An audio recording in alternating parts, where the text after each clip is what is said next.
Welcome to the Graff YouTube channel. So here at Graff primarily do a bunch of hay and forage production, but we run some heavy equipment. Got some 18-wheelers, projects, and Magnum tractors, cool stuff like that. But you get to check out all of our cute stuff on Facebook and Instagram, and shout out to Deer Camp Productions for helping make all this possible. But on the YouTube channel, this is going to be kind of my little fun space to be able to show y'all some of the cool stuff that we do, some of the funny stuff we do, but then also I want to show y'all some mechanic stuff that we do here because we take care of all of our own equipment. Do some welding, some fabricating, but I'm also one of those guys that when somebody says, well, I don't really know how to do that, or I don't know how to fix that, we can fix it for you. So we deal with a lot of different equipment too. I'm primarily a case lover, not much of a John Deere guy, not much of a kitty cat guy, but hey, D6N XL, probably one of the best dozers on earth. Like the Detroits and the big trucks, got some Cummins. I've had a Caterpillar, but not the biggest fan. I can have somebody overhaul the Series 60 D-Deck 3 that's in that truck for parts and labor and everything is less than what it costs just to buy an overhaul kit for a C15. So anyhow, back to this dozer. D6N, got about 6,000 hours on it, 7,000 hours on it. It's pretty dusty because it's been down in the South Country. So anyhow, we're going to do a couple things with this dozer, but in this first video, I'm going to explain some electrical stuff. Now, on this channel, there's going to be some very basic things. Sometimes I need the basic things. We're going to talk about batteries here. But some basic principles we're going to talk about, but eventually we're going to get into some in-depth videos coming up because that tractor right over there, that 7140, it's going to have to get split. It needs a rear main seal done. It's got some transmission trouble. We're going to get into some major diagnostics. But if you are a good mechanic and you're watching this video and you think, why in the world is this guy talking about series versus parallel batteries and everything else? This is just good information that I want to try to get out to everybody. Maybe just doesn't know a whole lot, but needs the plain Jane facts on how some stuff works. So, anyhow, back to this dozer. So, this dozer came back to the shop because we are going to add a hitch back here to be able to pull the root rake that we bought, and we're going to have to add some hydraulics back there in the back. But I'm going to make that a separate video because that's one of those things. Caterpillar, specifically Holt, said there's no way to do it, but I figured out a way. But after I got loaded and got home, I was trying to unload this thing, and it was dead as a doornail. I was told it had bad batteries. So I went to Napa, bought 2 new batteries, put the 2 new batteries in, pulled it in the shop, did a couple checkings on it, drove it out of the shop because we dumped our scrap metal bins, and it died in the yard. Came back the next day, it was parked out there by my service truck. Could not get it to start again. So we went through some diagnosing, and I will explain to you how I did that because it's really good, useful information if you're in the field and you need some help. But we're going to talk about a couple other things first. So when it comes to batteries and an electric engine like this one, this is a Huey-fired diesel engine. It uses voltage and oil pressure to fire the injectors. When those batteries aren't right, that's not going to run right. If you're low on engine oil, it's not going to run right. That motor, D-Deck 3 Series 60 Detroit, electrically fired injectors. Well, no, technically it's... We'll talk about that motor another day. Anyhow, batteries are very important. So, number one thing, if you have weak batteries and you don't have a battery checker, take the batteries off and have them checked because a lot of times it's just the batteries. In this instance, it was not. If you're having to jump your machine daily to get it started, that's not good. Go get new batteries or figure out what is causing the drain on your batteries. I will get to what's causing the drain on these batteries here in a little bit. So, anyhow, we're going to talk about series versus parallel batteries right now and how they work.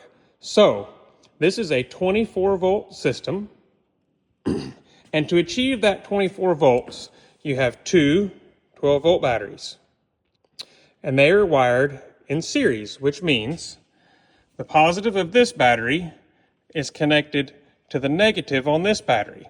Thus, tying these two batteries together, this goes to ground on the machine, this positive wire goes to the starter.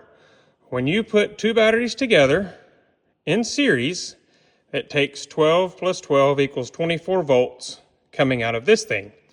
When you're in series, you up your voltage, but you do not up your cold cranking amps. So these are 10,000 or 1,170 cold cranking amps. So this system has 24 volts and 1170 cranking amps, right? Okay, so when I got the machine in, put the batteries in it, got it to work. Came back, the machine acted like it was dead. One of my employees tried to jump it. Jumping was doing nothing. So, when you're trying to jump a vehicle or a tractor or whatever the case may be, and you're not getting anywhere, it's probably not your batteries. So a simple trick, we need to eliminate a couple things. If it's not starting, it could be one, bad battery cables. Positive cable, negative cable, bad ground, right? Okay, so I'm going to teach you a simple way to eliminate that with just a simple pair of jumper cables. Another thing that it could be is we could have starter problems, we could have key switch problems. Anyhow, we'll go through some of that.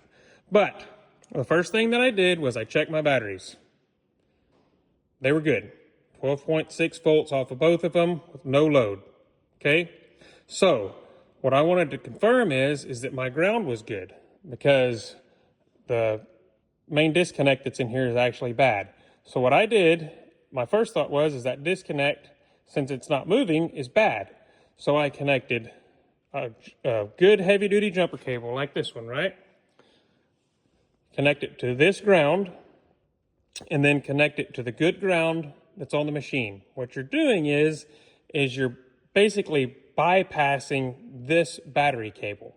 So when you hook the jumper cable up here, you hook the jumper cable up there. If it starts, then what that tells you is that this cable, or somewhere in between, somewhere in that cable, is bad. Did that, didn't help. Did the same thing with this. Connected positive jumper cable lead here, went all the way around and over the machine and onto the positive lug on the starter on the other side to see if this positive cable had a weak spot in it. Didn't help anything. Barely could get it to roll. The other thing that I do to make sure that the batteries are good is I have this handy dandy little thing. If you do not have a power probe, you need one. Power probes connect to the battery. They're good for 12 or 24 volt systems.